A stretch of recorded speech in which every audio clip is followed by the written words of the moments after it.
Holy shit, John. Holy shit. What the hell are we gonna do? We can't handle this by ourselves, Eric. We're going to need to call him. What? But he's a lone wolf, a wild card. John, he's fucking crazy. Make the call.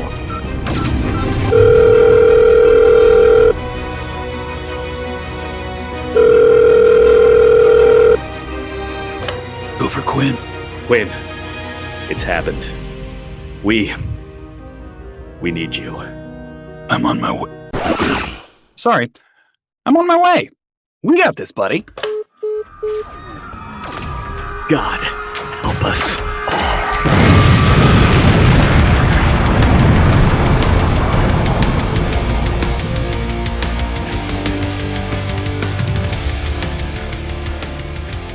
Hello, everybody! Today is a big day here at Heavy Metal 101. Today, we've got a season finale so damn big, in fact, that it is going to take 3 of us to get this thing done. And on that note, beloved listeners, please join John and I in extending a warm, fuzzy, and heartfelt greeting to today's very, very special guest co-host, Quinn, of the absolutely magnificent Heavy Metal Podcast and Volume 4 All. Quinn, our greatest rival, our bestest pal, all of the above, mayhaps. Anywho, welcome to Heavy Metal 101. Well, thank you so much, Eric. Thank you, John. Thank you for having me. I feel honored. I feel like a guest of honor. I think that's very accurate. I would describe you as exactly that. As exactly that. Now, before we get to today's agenda, Mike, could you just maybe tell the nice Heavy Metal 101 listeners a little bit about what you do over at And Volume 4 All? Sure, And Volume 4 All, as I always say, is a deeply reverent and lovingly irreverent exploration of the history, philosophy, and future of the greatest music in the world, heavy metal. Yes! Yes! Yes! So I've always sort of thought of it as kind of like have you ever heard hardcore history? Kind of like that for metal, but also stupider, a lot stupider.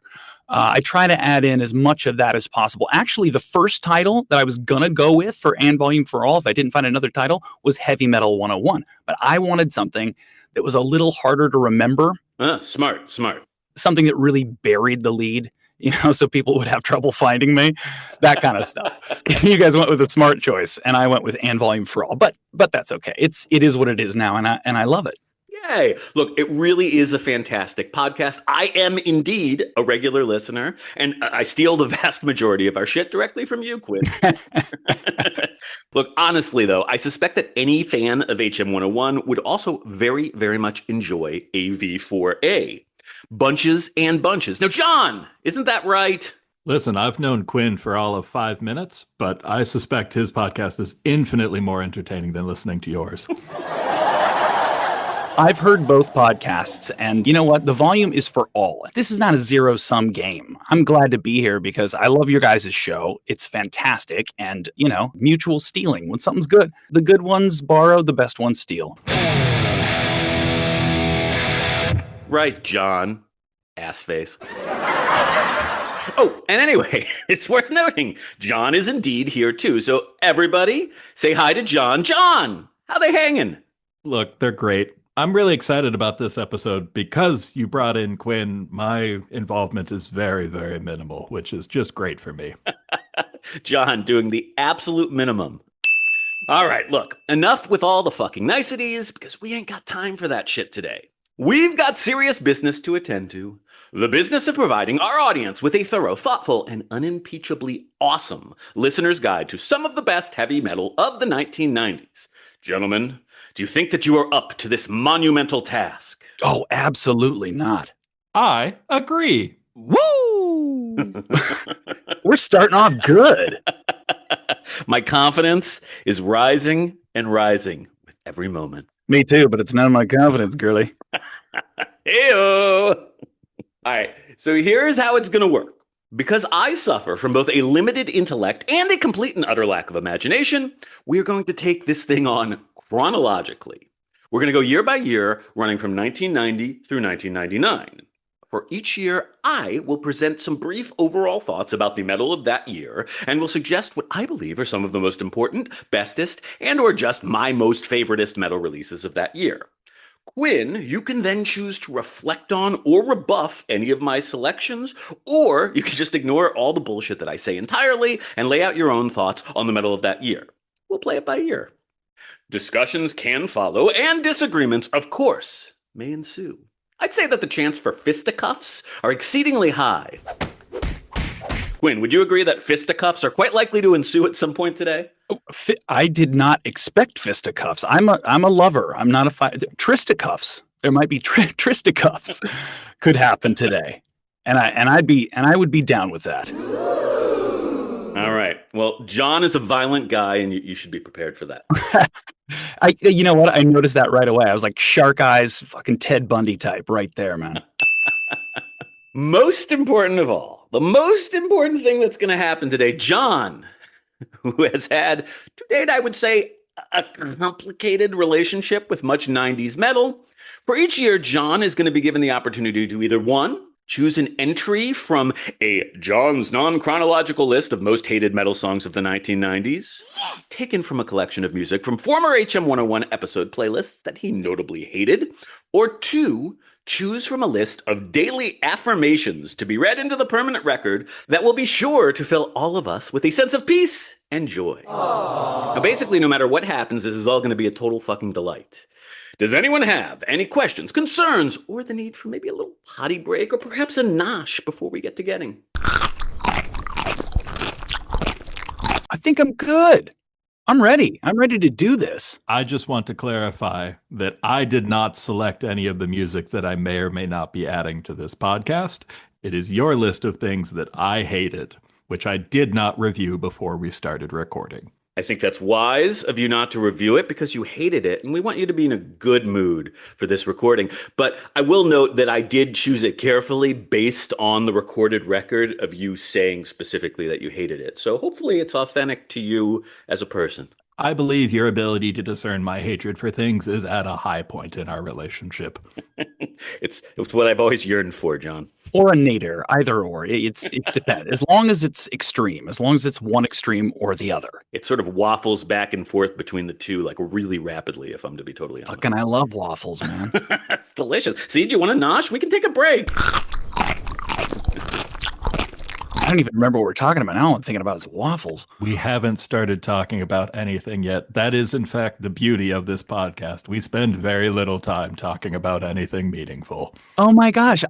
You guys, I'm in the right place. Quinn, it's like a dream come true, right? Oh man. Yeah. It's like peanut butter and chocolate. Yummy. All righty then, John. Why don't we get this party started? In the year of our Lord, 1990. We begin, of course, at the very beginning, 1990. Now, in candor, there are times when I genuinely think that 1990 may have been heavy metal's single finest year. Of course, the fact that I was a 14-year-old metalhead at the time, all brimming with piss, vinegar, and enthusiasm, probably does somewhat color my opinion on this matter. Still, 1990 did see some of the finest albums of all time, courtesy of heavy metal's most established masters. Megadeth, Rust in Peace, Judas Priest, Painkiller, King Diamond, The Eye, Slayer, Seasons in the Abyss, Queensryche, Empire, and Bathory, Hammerheart. Wow! Two extraordinary sophomore albums from younger bands released in 1990 include Obituary, Cause of Death, and Danzig's Danzig 2, Lucifuge. And it was also a year of incredible debuts. Most particularly the eponymous Deicide album, Entombed's Left Hand Path, and Primus, may or may not be metal depending on who you talk to, with the wacky as all get out Frizzle Fry. Well, it wasn't technically a debut, there was also Pantera's paradigm-shifting Cowboys from Hell, on which that band was born anew as groove metal titans. But what, you ask, was the best metal album of 1990? I'm assuming one of you guys asked that when I wasn't paying attention, right? Well, I thought it.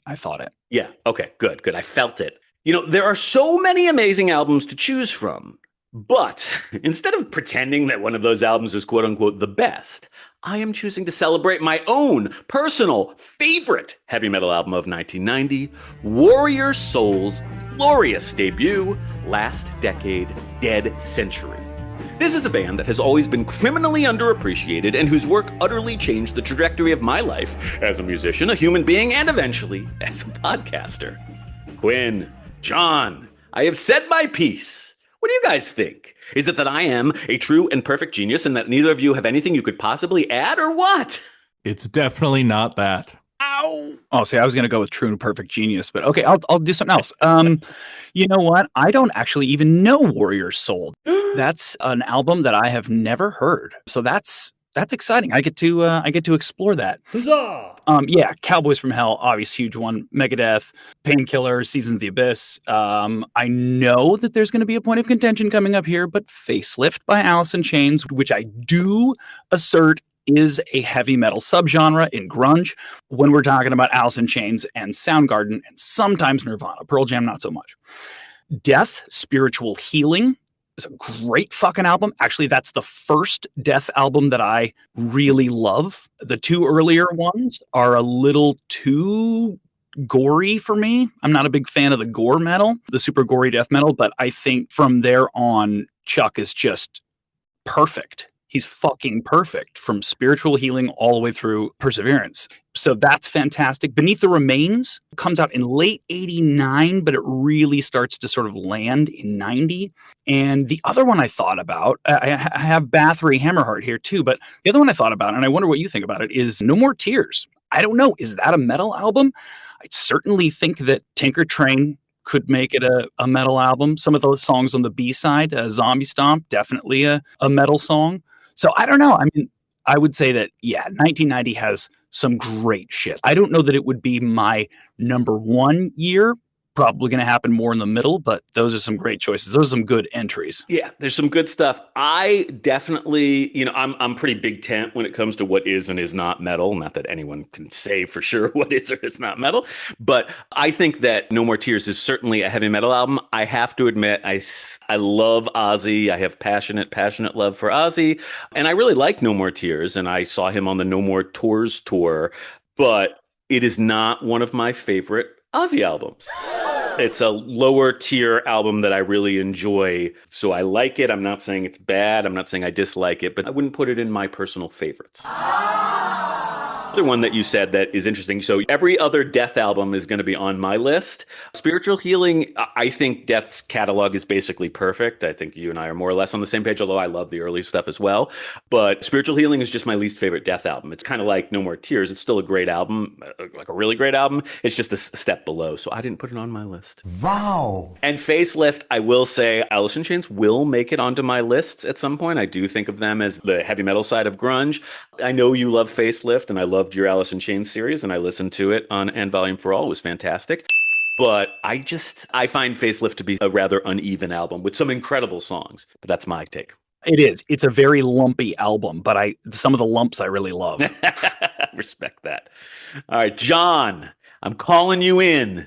Will you now be choosing to celebrate a most hated song from your playlist? Will you be selecting an affirmation that will make Quinn and I feel for just a vanishingly brief moment that all is right in this crazy fucking world? Or did you want to contribute to the conversation and talk about various heavy metal albums in great detail from 1990?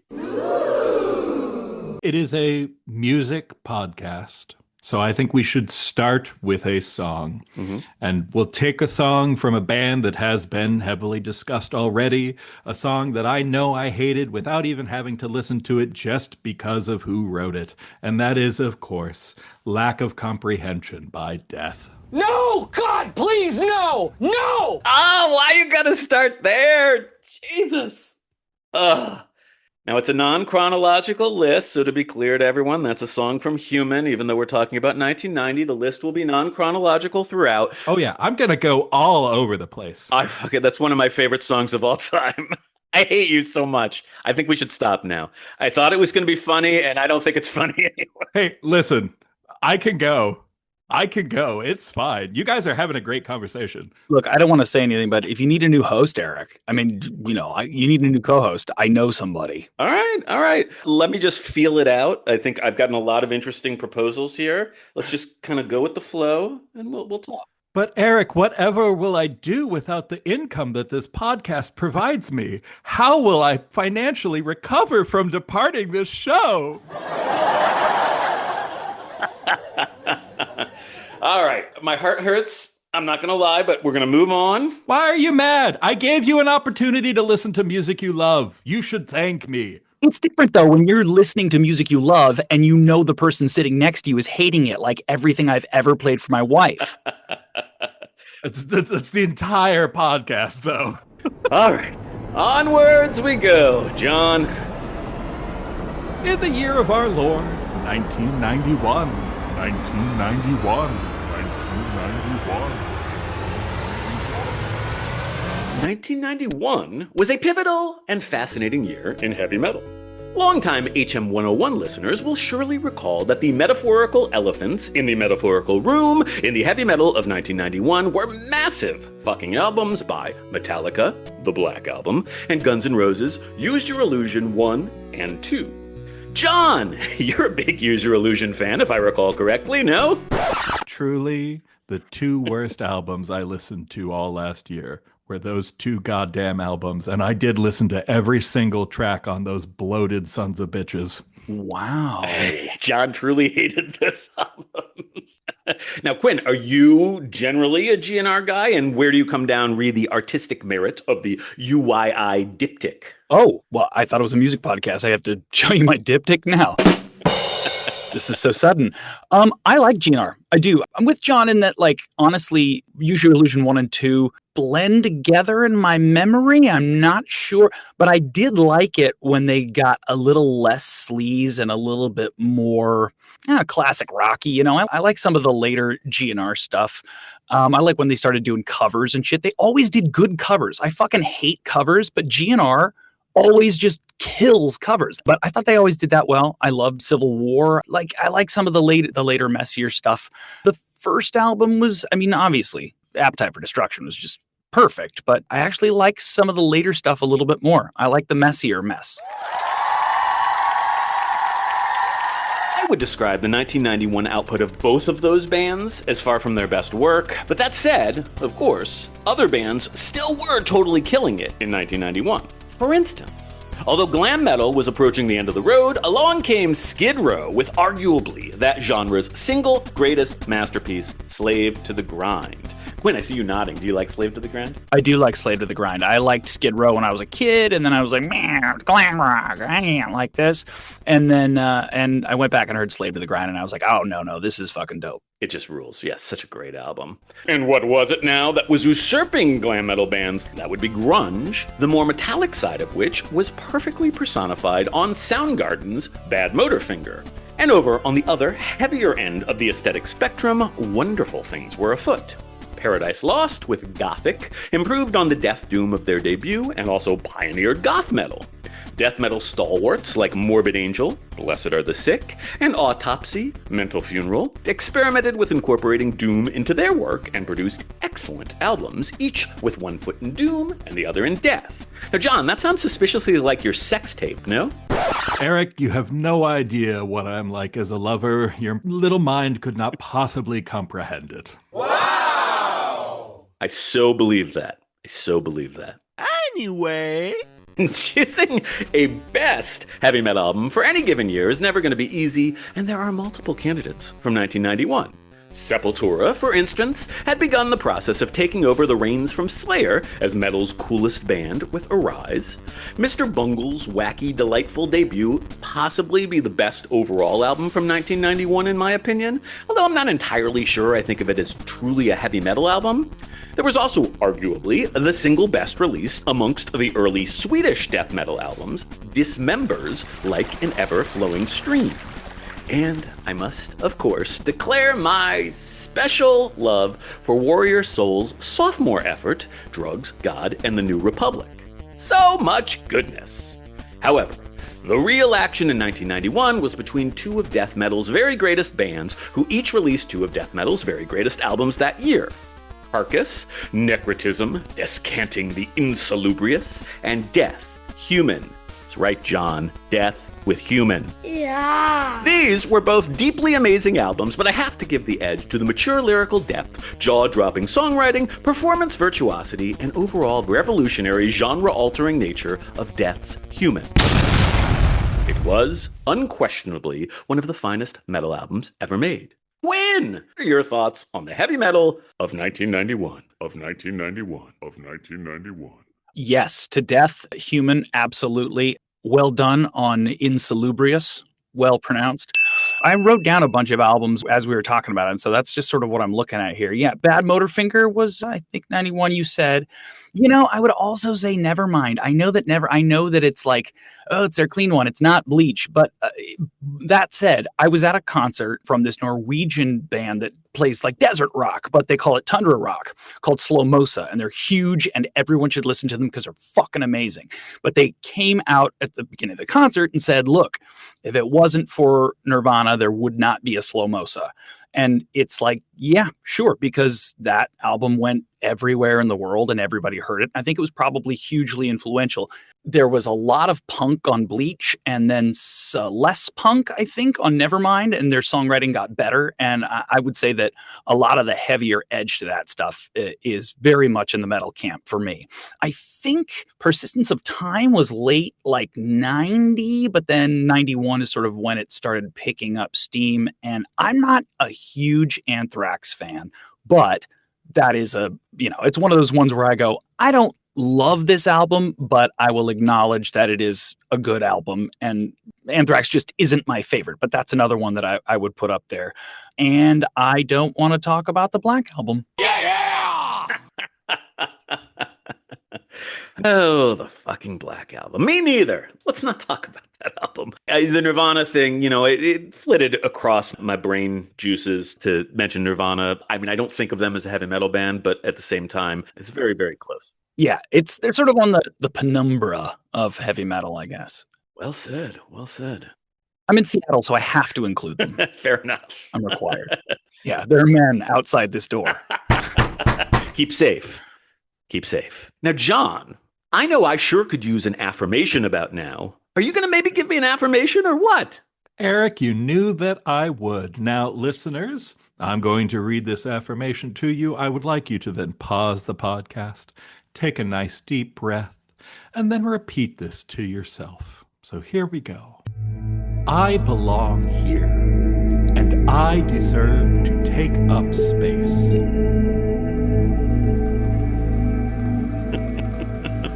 Okay, then. Time, she waits for no man. On to 1992.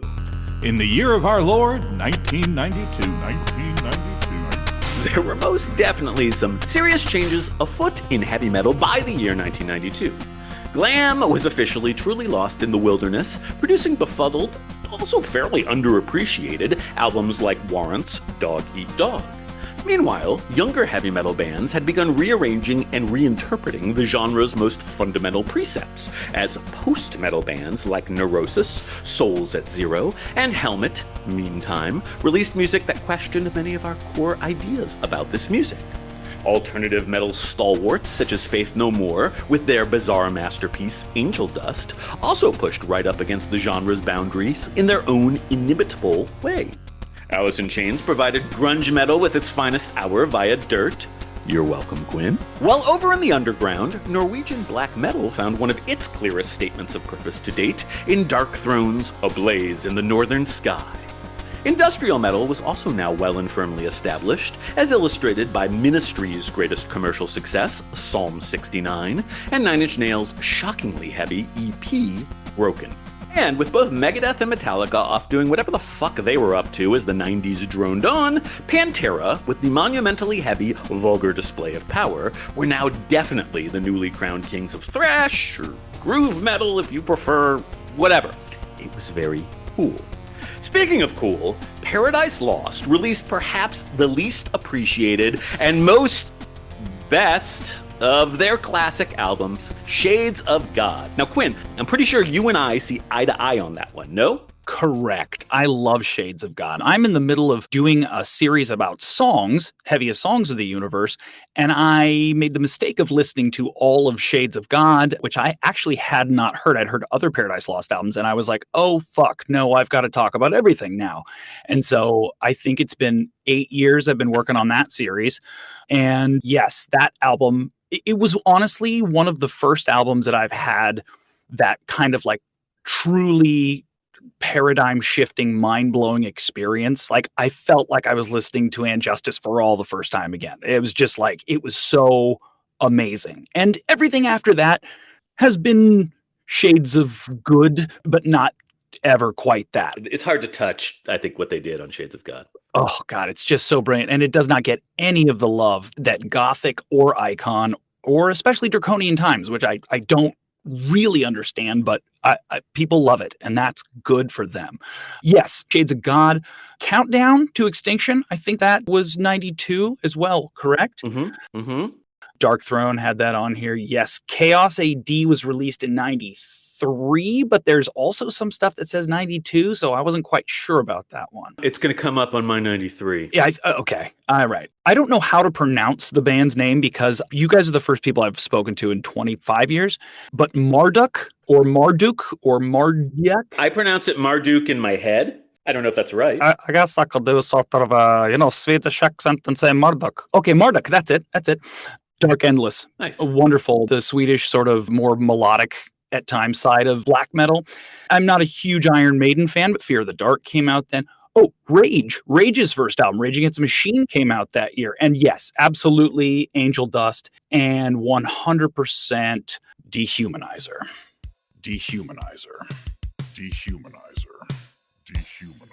That brings me to my very best albums of the year.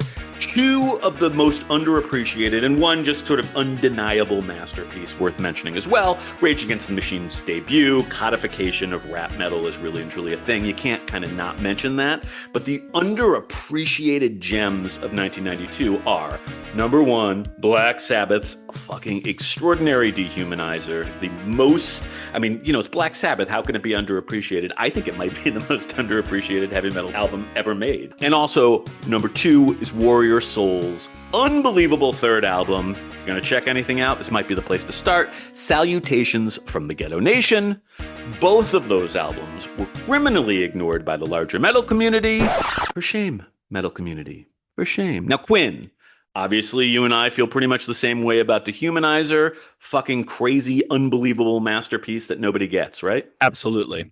When I first heard it, I thought, I don't know that I'm going to be able to get into this and da-da-da-da. And it took maybe 2-3 listens and I was like, oh, fuck, no, this is a goddamn masterpiece. The problem was that it was 1992. And in 1992, if you didn't have grunge somewhere in your bio, nobody gave a shit what you were doing. I think the cover probably hurt it as well because it just feels like such an anachronism. I hate that cover so much. I hate it so much, and I love that album so much. It tears at me. But I think Dio is probably because of who he's playing with, but also because of where he is in life. He's just so fucking angry. I know, the vocals. Oh my God. Buried Alive is just like a performance like I've never heard from anyone. It is an unreal album from beginning to end. I don't think there's a song that I don't like on it. It's just awesome. Yeah, just so fucking good. Unimpeachable masterpiece. Now, John, weren't you born sometime around 1992? Am I remembering that correctly? Like you don't know me at all. I was born so much earlier, in 91. You and fucking Nirvana's Nevermind. Right. Well, anyway, would you like to use this opportunity to provide an entry into your official John's non-chronological list of most hated metal songs of the 1990s? Or would you rather stare at me dripping rage and disdain for a seemingly interminable duration? That option is tempting, but as this is, again, an audio medium, 10 seconds of silence while I just stare at you doesn't seem that useful. So how about we listen to what I think is maybe the most memeable song on this terrible playlist with Limp Bizkit's Break Stuff. Ooh. A song that my 14-year-old daughter plays with some regularity in the car on the way to school. That's weird. Yeah. Yeah, a song with legs. Did you know that Limp Bizkit had legs in Gen Alpha? Wow, I didn't realize it. I thought Pinot Noir had legs. That's a wine term. Yeah. No, I didn't think I assumed that we would all be forced to forget. Like at some point they just put the chip in. It's like, what is this Limp Bizkit? You would think we would be so lucky, but no, Eric forces us to keep these horrible, horrible memories alive. For those of you who want to revisit it, there's a whole new metal episode of Heavy Metal 101 for your listening pleasure. I do remember that. That was lovely because John hated that. A lot of people really related to John. I'm not a Limp Bizkit fan, although I think Break Stuff is a great tune. But I like new metal. I think there's a lot of good new metal. There's a lot of terrible new metal, but there's a lot of good new metal. I hate you guys. Shut up, Quinn. The stuff on the edges is, I'm an unabashed System of a Down defender, but I also think that they got lumped into nu metal because people didn't understand that their sort of the verbal, dynamics and all the stuff that Serge is doing doesn't come from American hip hop. It comes from Armenian folk music. And it just happened to kind of fit, Right. But anyway, I love that band. And Deftones. Yeah, Deftones. Woo! I love Deftones. Yeah, I love both those bands. Both those bands are great. I like Korn. You know what? Korn's got some great stuff. First two albums I really loved when I was a kid, and then Life is Peachy. I was like, oh, and I'm done. No, not Life is Peachy. Sorry, the other. Follow the Leader. Follow the Leader. Yeah, that was done. That's actually where I started listening to Korn, but I'm not going to talk about it right now because John will get upset when I talk about Korn. He doesn't like that. So instead, we press on. Let's do that, John. In the year of our Lord, 1993. By way of autobiography, because apparently all I do is talk about myself, by 1993, I was beginning to drift away from metal a little bit, and this now becomes the first of a number of years where my listening is really more retrospective, more sort of 21st century listening back, rather than of that time and place. Yes, that's right. Tune in next year, ladies and gentlemen, for our new podcast. Eric and John discuss show tunes, wherein I'm the expert and Eric reflects on his period as an aspiring actor on the stage, singing such hits as, I don't know, Eric, what were you a big fan of? Little Les Mis? On my own, pretending he's beside me.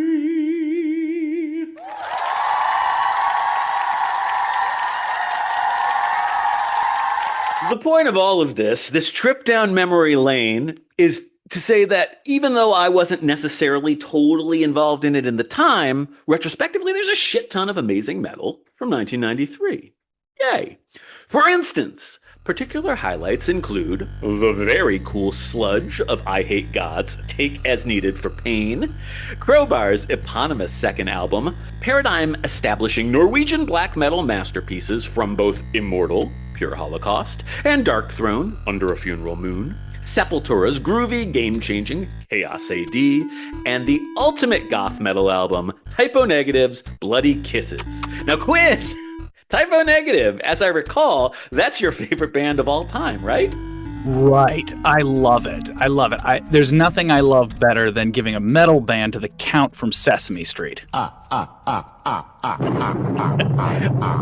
guess that must have been John. John, it was you who adored Typo Negative so very much, right? I'm just glancing over here at my playlist, and I do in fact see one of their songs on it, so I'm going to assume that's a no. No, you guys are both fucking idiots. I hate you both. I get that. I get that a lot, actually. I love Typo Negative, but it is what it is. Also of note, Neurosis, whose Enemy of the Sun was just but one part of an extraordinary run of post-metal masterpieces, and Entombed's Wolverine Blues, wherein that band shifted to a groovy death and roll sound. But the battle of best albums of 1993 was once again between incredible albums by death metal's finest two bands, Carcass, Heartwork, and Death, Individual Thought Patterns. I love them both. I am totally enamored of the fact that Death collaborated with, of all people, Andy LaRocque of King Diamond, one of my favorite humans alive, on Individual Thought Patterns. But to my mind, 1993 belongs to Carcass. Heartwork is unbeatable. It is an all-time great. So Quinn, aside from Typo Negative, of course, who were some of your other favorite metal masters making magical music in 1993? Yeah, I think you're right. I think Heartwork's a better album, but I still love Individual Thought Patterns. This was Icon's year. So Paradise Lost Icon, 93, I believe. Yeah, I left it off intentionally. Oh, you're not a fan? I don't like it when they start to sound like Metallica. I know, dude. I know. It's like, I mean, my God, I feel really bad in a way for Nick Holmes and his, sleeping on piles of millions of dollars. But like, it does kind of suck that he goes, no, I can sing in this mid-range. And it's like, yeah, dude, but you sound just like James Hetfield. Yeah. And I understand you can't do Shades of God anymore because you shouldn't have done it in the first place. Like vocally, that is an impossible album, but I get that. I totally get that. Yes, Crowbar. I just did an interview with Kirk Winstein from Crowbar on my show, and he's awesome. And Cool. He was great. So cool. And Houdini by the Melvins, I think, is one of the big sludge to really making it into the popular consciousness. I love Enemy of the Sun. The cover is that picture of an Irish guy tanning. And then Tool Undertow, I believe, comes out this year. And one of my favorites, Sleep's Holy Mountain. Sleep's Holy Mountain. Sleep's Holy Mountain. Sleep's Holy Mountain. So nice. Real nice. Now, John, what do you have to contribute to this discussion of metal in 1993? Will you choose love or hate? Eric, I suspect we're all still feeling a little down after having to have recently listened to Limp Bizkit, so I'd like to lift us up in this moment. Say it after me, audience. I am in charge of how I feel, and I choose to feel happy. Happy. Happy. Happy. Okay, then. We are now hitting the middle of the decade, where in the 90s we're at last unequivocally 90sing. What would that mean for metal? What would that mean for Eric, autobiographically? Will Quinn find the Typo Negative love lurking deep within his cold, dark heart? Will John discuss his many wonderful homemade porn films, each with its own quirky, delightful name? Let's find out. In the year of our Lord, 1994. Here's the thing. I am not really sure if it's a heavy metal album, but the best album of 1994 was most definitely 9 Inch Nails' The Downward Spiral. It sure is heavy. It sure is amazing. This is an album that absolutely blew me the fuck away from the very day it was released in 1994, and it still does today. Although I don't think I would have actually called it a heavy metal album back in 1994.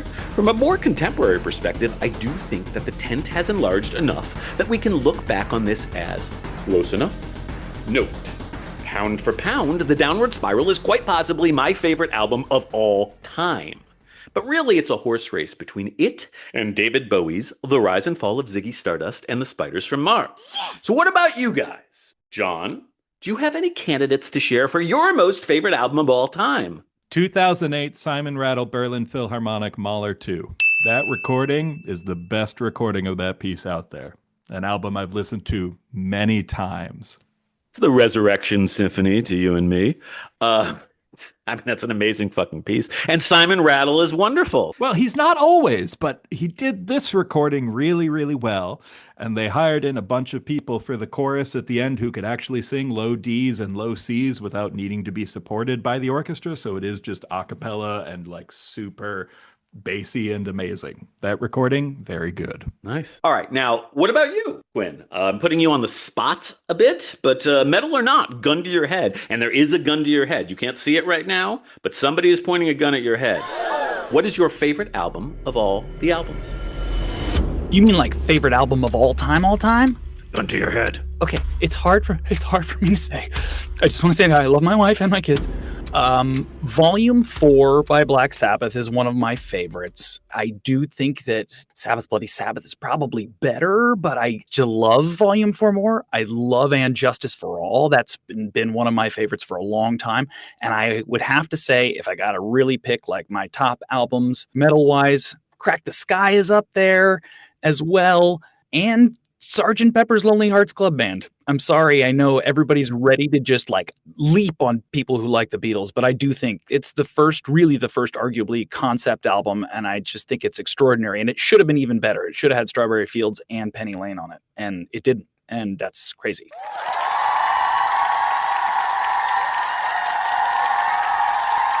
I mean, I declared Abbey Road as arguably the greatest rock album of all time on our last episode, so I adore the Beatles. John, you like the Beatles, right? I do. Yeah, the Beatles are great. We're pro-Beatles here. Oh, good. All right, a little diversion, but back to 1994. The dominant narrative heavy metal thread of 1994 came out of Norway. This was the year that Varg Vikernes was convicted for the murder of Euronymous and for his part in the many Norwegian church arsons that came to define that era. As fascinating and horrifying as these historical events were, the music that was created alongside them really was often quite wonderful, and 1994 was a banner year in black metal music making. Albums by Mayhem, De Mysterious Dom Satanas, Burzum, Vis Liset Tar As, and Dark Throne, Transylvanian Hunger. All are heavy metal monuments. This may not be an easy music to appreciate, but at its best, it can be truly astounding. And you, dear listener, can learn all about it on the classic HM 101 episode Blood, Fire, Death, and Mayhem, The Rise of Norwegian Black Metal. Speaking of which, in just about any other year, the extraordinary black metal debut of Emperor in the Nightside Eclipse would be the best metal album of the year. Every song is a perfect polished gem of macabre nihilism, and this album was a true blue, black masterpiece. Now, before handing things off to Quinn, a few other albums and bands of note from 1994, real quick, bear with me. Finnish death metal scored its first definitive masterpiece with Amorphous' sophomore album, Tales from the Thousand Lakes. Machine Head helped to kick off the new wave of American heavy metal with an excellent debut, Burn My Eyes. Horn helped to kick off the new metal phenomenon with their famously John-approved, delightful self-titled debut. My Beloved Warrior Soul drastically reconfigured their lineup and released their final album of the decade, the excellent punky Space Age Playboys. And two bands I don't really care for made two important albums that I actually do rather like. Pious, Welcome to Sky Valley, and Cannibal Corpse, The Bleed. The Bleed. The Bleed. The Bleed. Jesus, I sure do talk a lot. Quinn, you talk good. Why don't you share your thoughts on 1994? Well, I too do not like Cannibal Corpse and the album The Bleeding. Well, no, I don't like that one. I don't like any of them. I would say, in adding to what you, the sort of comprehensive list that you already have here, I would say Super Unknown came out this year. Far Beyond Driven, which is my favorite Pantera album. My introduction to Slayer was Divine Intervention. And I loved that album when I was a kid and appreciate it. When the Kite String Pops, Acid Bath. Oh, all right. You've hit my first fuck up. Well, it's probably not my first fuck up. That is an authentic, that should be on. I'm a terrible human being for that. What a great fucking album that is what I'm trying to say. Oh, man. It's incredible. Fucking Acid Bath, unbelievable band, unbelievable album. I am chastised. Quinn, I'm going to leave the podcast. I want you to take it from here. Oh shit. You guys have no idea what you've done. Yes to Transylvanian Hunger. All four of those, Blazing Northern Sky, Under Funeral Moon, Transylvanian Hunger, and my favorite, Panzerfaust. Those four albums are just fucking amazing, and they shape so much of what black metal is now. It's so wonderful. I would say the Melvin Stoner Witch also this year, and maybe Corrosion of Conformity, Deliverance. John, the floor is now yours. What will you choose to do with it? Well, Eric, as you know, we are choosing to feel happy. And since we are choosing to feel happy, it's okay to listen to some shit. So why don't we take a break and hear Dead by Dawn from Deicide? Fuck yeah. I'm putting it in here because you hate it. which is kind of sad, but I can never be angry at that song.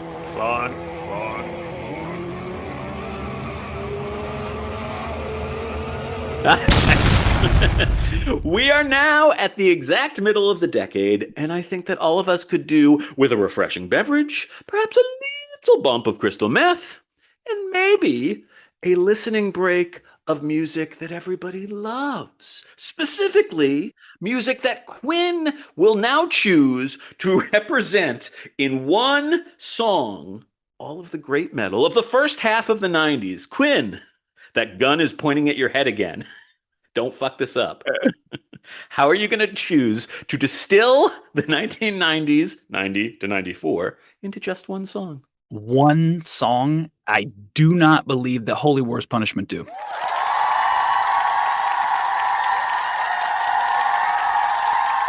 That's it. It's Holy War's Punishment do. John will love that. Everybody's going to love that. It's just the weirdest, best, most amazing, strange, moving, and shouldn't work song ever, and it just fucks so hard. Hell yes. You heard the man. Pause the podcast. Click the link. Rock your socks off. Quinn, John, and I will be back to tackle the second half of the 90s. On the other side.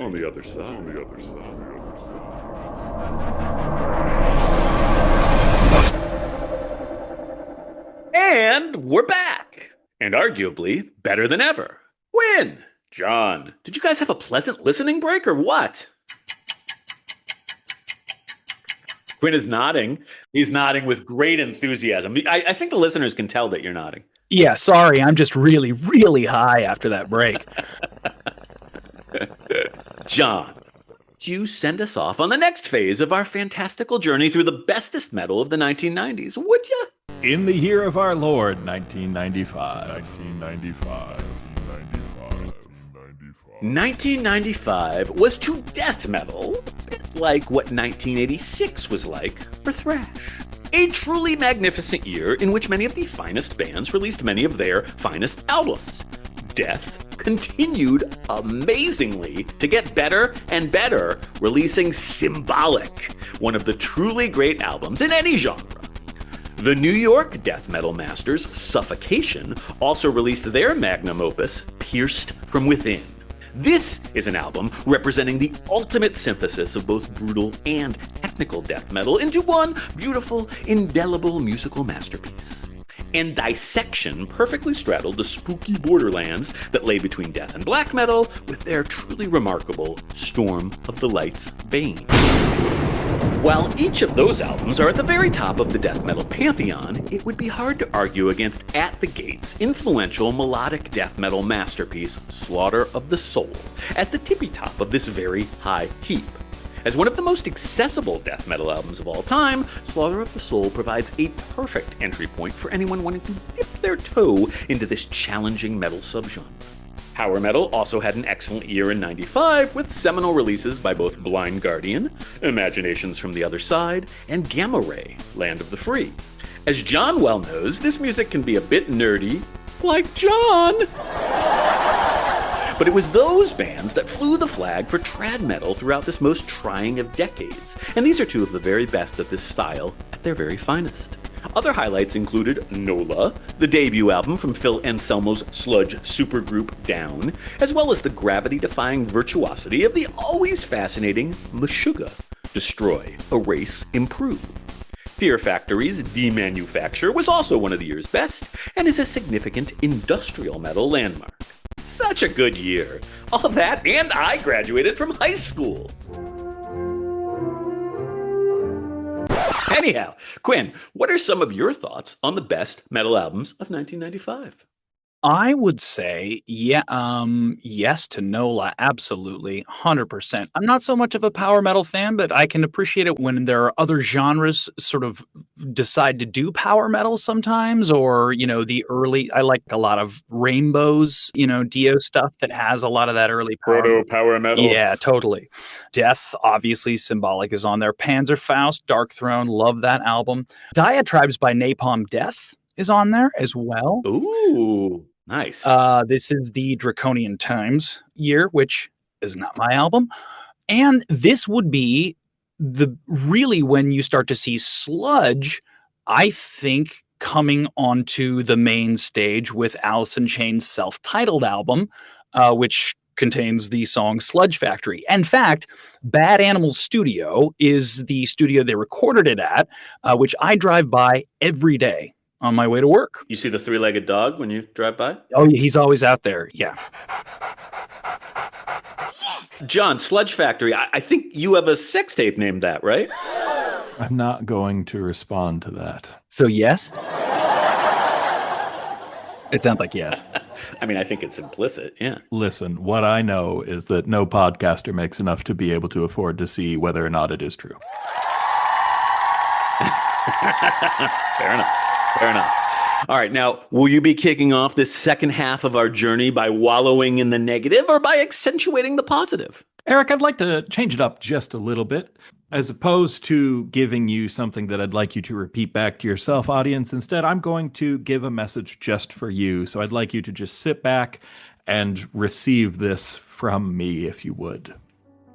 You are a regular guy. You can enter a space. You are a regular guy. You can enter a room. You are a regular guy. You can do that transaction. You are a regular guy. You know how to answer the phone. You are a regular guy. You know what sleep is. You are a regular guy. You know how to wake up. You are a regular guy. You know how to move through space. You are a regular guy. You know what it means to be you. To be you. To be you. To be you.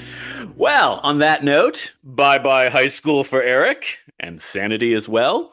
It's on to college for me at the Cleveland Institute of Music, an establishment that tried and eventually failed to beat the ever-loving metal out of me.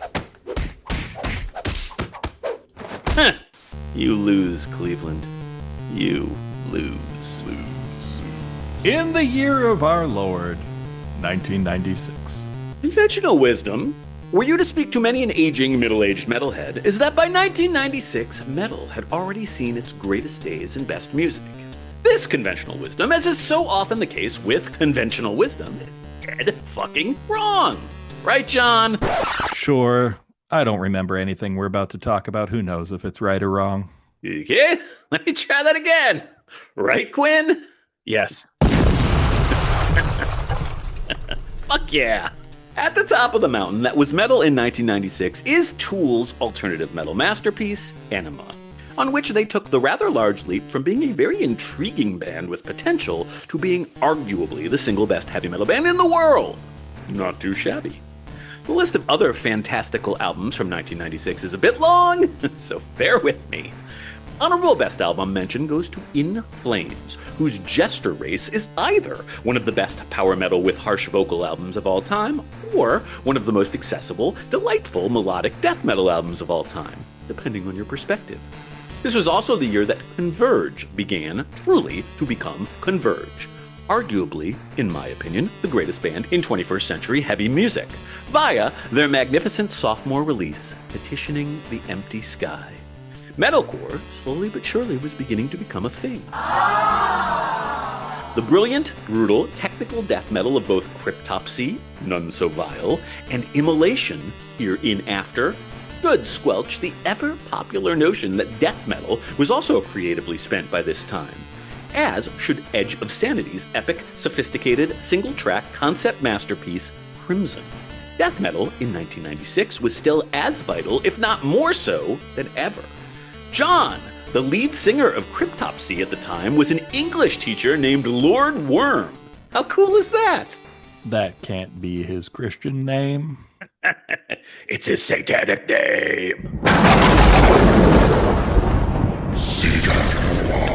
Other exceptional metal albums in 1996 by Pantera, The Great Southern Trendkill, Burzum, Philosopheme, Typo Negative, October Rust, Satyricon, Nemesis Divina, Cradle of Filth, Dusk in Her Embrace, Neurosis, Through Silver, In Blood, and the all-powerful Sepultura, Roots, further serve to illustrate that 1996 was as exceptional a year in heavy metal creativity and quality as ever there has been. John, now could you do me a solid and repeat that entire list from memory for our listeners? Sorry, I was super busy just counting backwards from 8,973 down to 0, and I sort of spaced out. Look, I told you it was a long list. Quinn, what about you? Did you find 1996 to be an overwhelmingly motherfucking awesome year in heavy metal as well? Yes, absolutely. Roots, 100%. Evil Empire, the last, I think, probably good Rage album, and Through Silver and Blood, no doubt about it. I am not going to bring up my very painful history with Marilyn Manson, who released an album in 1996.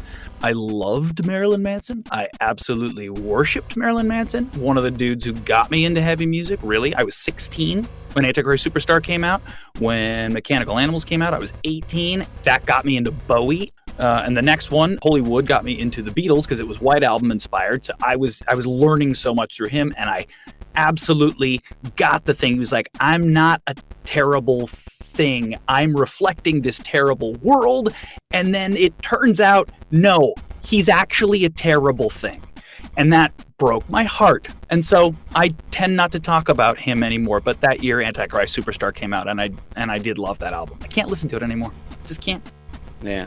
I did love that album, too. It hasn't aged as well for me. Marilyn Manson will be making one appearance on this list, but that's not the one that I chose. You guys both have the same way of not talking about things. It's very fascinating that you share this trait. He gotcha. Dick. All right, look, I'm feeling optimistic now. I'm feeling happy. I am delighted with the world and the infinity of creation of which humankind is capable. Except for Marilyn Manson. That guy's a dick. I need a goddamned affirmation to keep the good times rolling. Affirm me, would you? No, I'm going to make you listen to something. You're such a contrarian. It's the only reason you keep me around, I'm pretty sure. It's probably true. So while you were talking earlier, I was clicking through songs on this list to see if I remember anyone from this. And so I clicked on a song. I didn't remember it. And it's about 3 minutes from now, and I've already forgotten it. So let's see if 7 minutes from now anyone remembers Wood by Alice in Chains. Feel my pain, Quinn. Feel it burn within you. You know what? Andrew Wood is responsible for so much great music that he didn't write. Yeah, absolutely. Left You Far Behind, Candlebox, also a song about Andrew Wood. Wood, song about Andrew Wood. The lead singer of fucking Mother Love Bone died and made like one good album, and then a bunch of people wrote great music about him. Well, wasn't the whole Temple of the Dog thing Andrew Wood centric? I love that album. I do too. In the year of our Lord, 1997. We are just flying along talking about all of this truly amazing heavy metal music. It all goes by so fast. But never fear, because that progress is about to bog the fuck down. Oh well. Because you see, to my mind, 1997 was a little bit of a challenging year in heavy metal. Featured lots of power metal classics. Stradivarius Visions, Hammerfall Glory to the Brave, Gamma Ray Somewhere Out in Space, Symphony X, Divine Wings of Tragedy, and all of those, with possibly the exception of Hammerfall, fall a bit outside of my personal aesthetic wheelhouse. And in fact, in 1997, even some of the death and black metal bands were channeling elements of power metal. For instance, Children of Bodom, Something Wild, and Dimmu Borgir, Enthroned Darkness Triumphant. I do love that Children of Bodom album, however. One of my favorite bands, great stuff. But another big trend of the year 1997 that wasn't so great was fake corn. Bands like Cold Chamber, Incubus, and Limp Bizkit were all doing more or less the same thing, and nu metal was beginning to wear a bit thin. Thankfully, we have Deftones around the fur, a precious metal amongst all of that fool's gold. And thank God, or is it Satan? For Vader, whose Black to the Blind was just about the heaviest, coolest thing out there in 1997. That said, the single best metal album of that year, in my opinion, was the wild and woolly Ministry meets Mr. Bungle Madness of strapping young lads' Fantastic City. This album is the best of what extreme post-metal can and should be, and was truly a monumental achievement in what was otherwise a bit of an off year. Look at me, turning a bit dark and negative. We have clearly reached the point in the Behind the Music episode when everything starts to go to shit. I'm a bit worried that Quinn is gonna OD or something. Now, John, before we go any further, throw a daily affirmation our way, would you? Sure, and this will be a traditional affirmation, so go ahead, say it after me, Eric, if you would. My body is worthy of being cared for and adorned in beautiful garments. Your turn. My body is worthy of being cared for and adorned in beautiful garments. When you say it, I don't know if it's true. Well, now I don't feel affirmed at all. Fucker. I feel firm. Does that help? Hey-o! I think we're halfway there. Hey, no. That's all the further I go. That's unfortunately. Now, Quinn, you have some nice things to say about the heavy metal of 1997 that I, in my negativity, may have missed. No, it's actually a weird fucking year. It's a really weird year. Nobody quite knows what heavy metal is doing. Cryptic Writings comes out, an album I really like, but it is Megadeth doing Alice in Chains. They're doing grunge. And I think it works. I really like that. It's the last Megadeth album I really dig. But there's a bunch of weird shit. Yeah, there's Around the Fur, and Rammstein comes out with I don't remember which album they came out with that year, but like, and then Reload. Oh, I know. Don't get me started. It's so weird, and no one quite knows what it is. And I think that's because so much of post-grunge alternative was just fucking dominating everything, radio-wise. Certainly that's all anybody could hear was that obnoxious shit. So I don't have much of anything except for Anthems to the Welkin at Dusk, Emperor. I love Emperor. That was one of the first Emperor albums I owned. I don't remember if it was the first one or not. And I have just never been able to fall in love with that album in the way that I feel like I should fall in love with that album. It's a little too proggy for me, I think, is the issue. But, it's certainly an album of quality, and I would not deny that. Yeah. It's one of those appreciate, don't love. I think that's how John feels about it. Absolutely. When you come from Alaska, that's how you feel about everything, actually, because you know that your time on this world is short and the environment is trying to kill you, right? Well, maybe. On the other hand, a lot of people live to be very, very old. Some might say because there's just sort of a peaceful ignorance that we live in. We are not stressed by your day-to-day problems. We simply just go on about our life, hunting, trapping, fishing, trying not to freeze. It's a simple life, but it could be a long one. All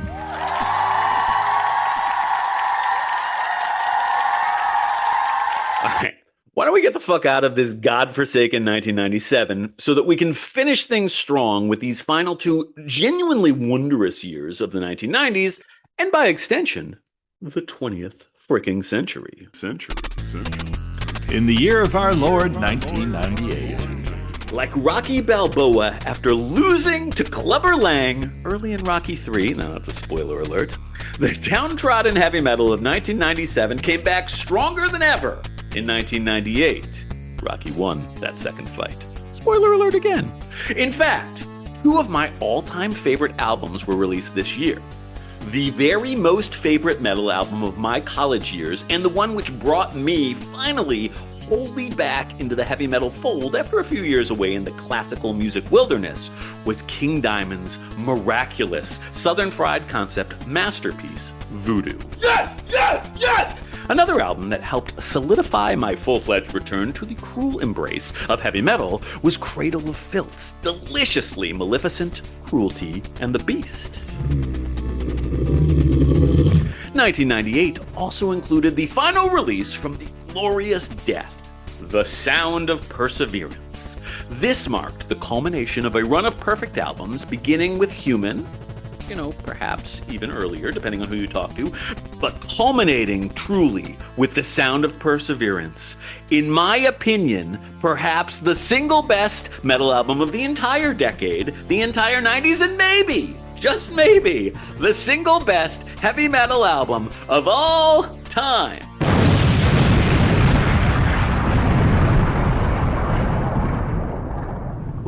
Does that supposition scandalize you? Not at all. I feel like a weirdo because Sound of Perseverance is my favorite Death album, and I think it is just fucking perfect.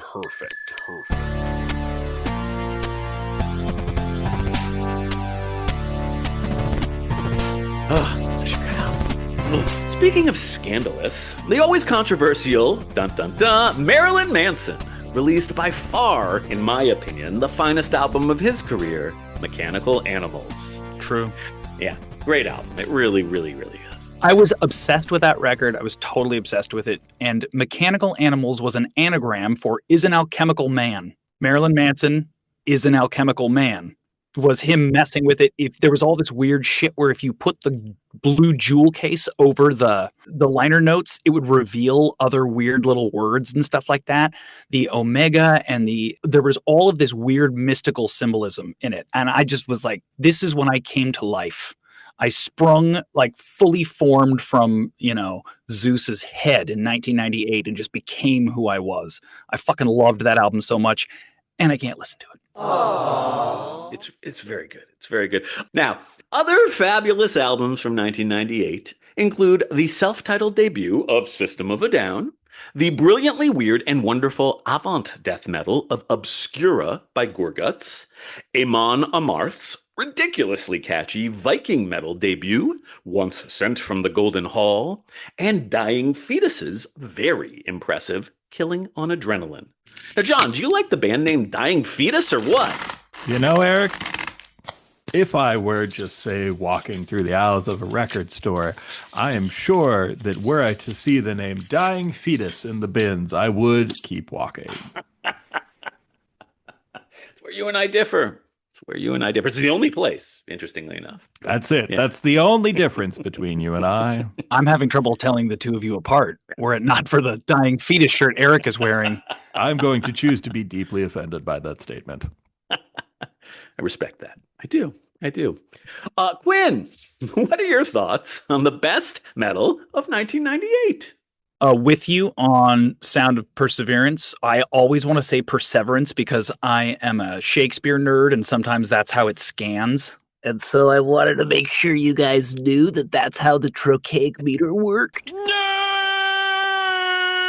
I would say one not to be overlooked would be Oddfellows Rest by Crowbar, which is the game changer as far as Crowbar goes. That's the one with Planets Collide on it. They branched out and started making a lot more melodic stuff. Fantastic, but they've been great for a long time. I would also say Neurosis Times of Grace is quite a good album. I quite like that one. And System of a Down's self-titled first album is another one of my favorites. One, I think they have probably a perfect discography as well. I would put them along with Death and say that's a pretty perfect discography. I think that's fair. Yeah, great stuff. If you like it. If you don't like it, then it's not. And then you're John. But John, I don't think John likes any of this music. Or maybe music in general. Or life. All these things can be true. It could be a long life. That's going to be the motto from here on out. I like it. I think it's perfect. Look, John, you officially have my permission. If you'd like to, you may throw out a song you hate because you can't hurt me. 1998 was too awesome, and I'm too happy. I'm too enthused. I'm too strong to feel pain. Look, Eric, you know me. You know that what I care about is really making sure that this podcast reaches the widest audience possible. And so to that end, I'm actually going to pick a song that I think our more youthful listeners might recognize from the 10 seconds that repeats over and over on idiotic TikTok videos. So let's go ahead and listen to Blind by Korn. I am ready. He hasn't even asked you yet. Oh, okay. Jumping the gun. God.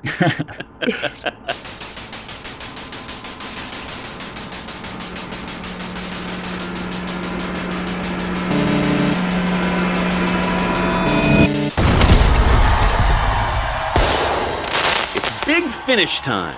Let's climax all together like men. Woohoo! Now, look, I assume we're all comfortable enough in our masculinity for me to say such a thing, no? I mean, I'm just waiting for somebody to say it because I can feel it. Yeah. It's building. It's building up. That's right. All right, John, climax us. Climax all of us. Sure. Yeah. In the year of our Lord, 1999. And so came the end of a century. A fucked up, horrifying century full of death and destruction, yes, but also a century that gave us heavy fucking metal. So I call it a draw. Guys, does that sound reasonable? Yes. Yeah. Although 1998 had my pick for the single best metal album of all time, that would be The Sound of Perseverance by Death, in case you forgot, John, there were certainly some magnificent metal releases in 1999 as we nervously awaited the coming Y2K apocalypse.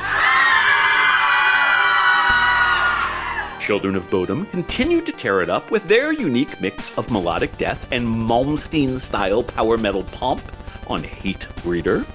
The Dillinger Escape Plan established a whole new heavy metal paradigm with their mathcore debut, Calculating Infinity. In Flames was still, for just a little bit longer, a really great melodic death metal band, and Colony was a really great melodic death metal album. Opeth released what I think was their best album to date, the gorgeous and thought-provoking Still Life. Perhaps most surprisingly, friends of the show, Testament, created one of their very finest albums over a decade into their career by melding traditional thrash with elements of more extreme metal on The Gathering. Allow me a quick tangent. I haven't spent any time on live albums throughout this entire discussion, it just hasn't come up. But as a classical musician, I can't help but to at least make note of Metallica's 1999 release, S&M. Which juxtaposed the band playing alongside the San Francisco Symphony, featuring orchestral parts composed and conducted by the late, great Michael Kamen. John, does the idea of an album melding Metallica and the San Francisco Symphony intrigue you? Sure. I'd probably listen to it. Yeah. Quinn, are you an S&M guy? Yes, and I love the album too. Yeah, we're on the same page there. No. Everything after the Black Album is didn't happen. I mean, people can say that it did, but prove it.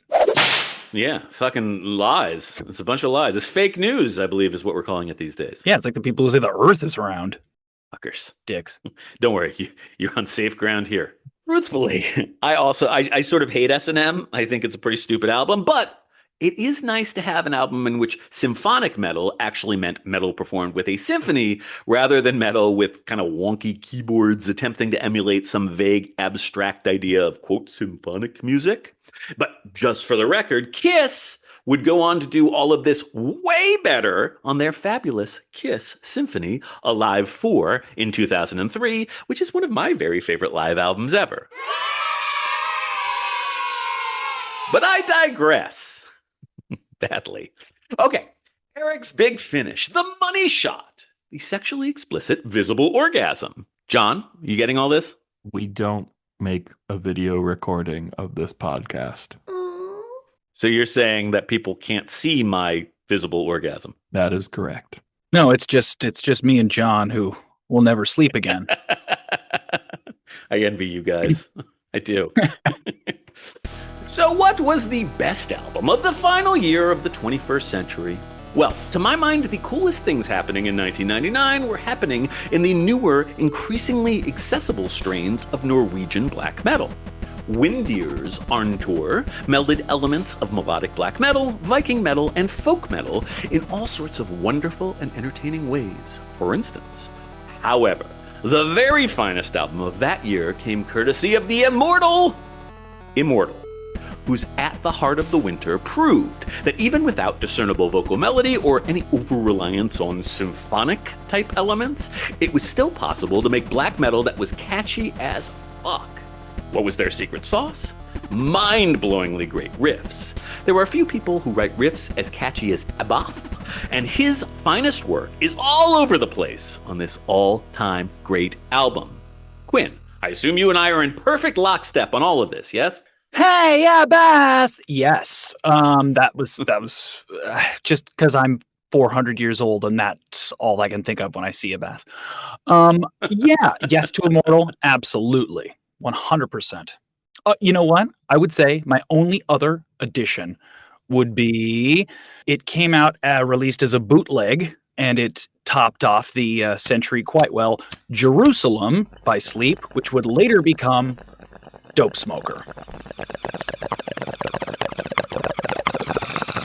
And if you have the patience for it and you want to get weird and you want to just feel trapped in a song like John does, but like every episode, Dope Smoker's the one to do it. Because if you just give in, if you're just like, I'm just going to be sacrificed on this altar, I have to be here while this dude circles me with a knife, it's going to happen. Dope Smoker, it's a fucking ride, man. So I have Dope Smokered a few times, and as I've mentioned, I'm not a huge Sleep fan. It's definitely a fascinating fucking album. Have you ever Jerusalemed? Like, have you listened to the Jerusalem version? Because it's a different edit, right? It is. Jerusalem, what they did is that the guy came in and he cut it up into different songs. And so he made it so that they could sell it. And it's like, dude, it doesn't matter if you cut it up. It's all the same song happening anyway, but whatever. But yes, I have listened to both Jerusalem and early on, and I was like, I don't get this. I don't get what's going on here. When I listened to Dope Smoker, maybe 4 or 5 times, then I was like, oh my god, okay, I can hear all these layers and stuff. And I just think it's an achievement. That thing was recorded with no people in the room. It was so loud that they couldn't stand in the room. They had all the speakers in one room and they were recording in the next, and they had like 13 mics or something like that. It's so unbelievably loud. And I just love it. I love vibration worship, and I think that's the best of it. It's almost like relaying that story. You're implying that Al Cisneros is a weird dude. Oh, I wouldn't say that. I would skywrite it over his house, but I don't know that I would say it. He's a weird dude. They are all weird dudes. All right. John, you get the last word on the 1990s. You have witnessed Quinn and my wellspring of enthusiasm. You've weathered 2 seasons of HM 101 devoted primarily to the 1990s. What say you, Dr. John, when all is said and done about the heavy metal of the 1990s? Erica, I'm really happy that you got to share this episode with someone who shares your joy for this music. I know it's been hard to work with me with my unabashed hatred of almost every bit of it. So, I don't want to yuck your or any other person's yum when it comes to this music. So if you like this stuff, that's great, and I'm so happy for you. I, for one, am happy that we never get to talk about it again. I'm sure that no 90s heavy metal will come up at all on future seasons. This is it. We covered it all. It's all done. All done. So, correct. Onward. Well, gosh, Quinn, you said it all.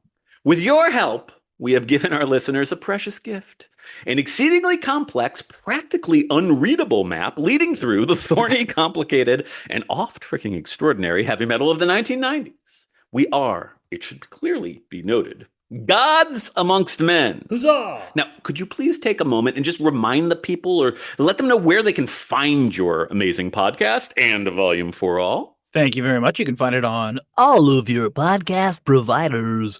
You can do it on Apple Podcasts, Spotify, all that, and Volume 4 All. The best way to find me, if you want to find me online, at AV4APod at Gmail. That would be the email, and on Twitter, and on Blue Sky, and on blah, blah, blah. I've got a couple others. I got YouTube and TikTok, but those are mostly sort of going to be between season kind of things. And right now I'm mid-season with season 3. So come and check out season 3 and Volume 4 All. Right now, I'm about to finish up a little mini dive into Paradise Lost, and then we're going to get back to the heaviest songs of the universe, which are very, very heavy and increasingly bleak on this series. A very modest interruption. The 17 discography of Paradise Lost. I know, what an idiot. And I was like, oh, I'll just sum up the ones, the host and 1 sec. I'll just sum all these up. And I can't. I get into them and I start thinking about them. And then I'm like, oh, this sounds like this. So that sounds like that. No, I gotta go to this. And I just talk and talk and talk. And I never fucking shut the fuck up. So John, I know how you feel, man. Except I just gotta listen to myself. He doesn't have a you. John, you should go on Quinn's podcast and sit there and yell at him about music he loves. He doesn't need that. He seems happy. Wow, I have misrepresented myself terribly.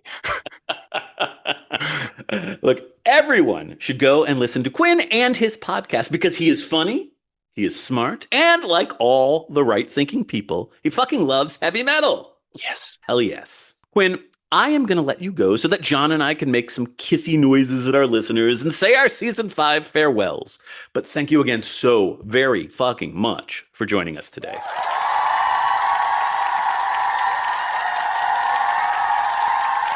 Thank you, guys. I appreciate it. This was awesome. I can't wait to hear it.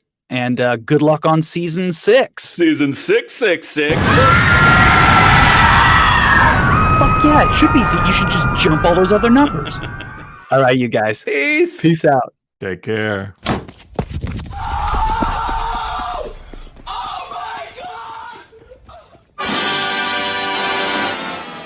John, we did it! Season 5 is now officially in the books. Is there anything you'd like to say to our sweet, darling listeners before we sign off for the summer? Eric, I'm going to leave them with one more affirmation. Affirmation 69 from the list of affirmations that you gave me. Ew. I think it's appropriate for this ending of a season. I welcome what is. I welcome what comes. The sly fucking devils.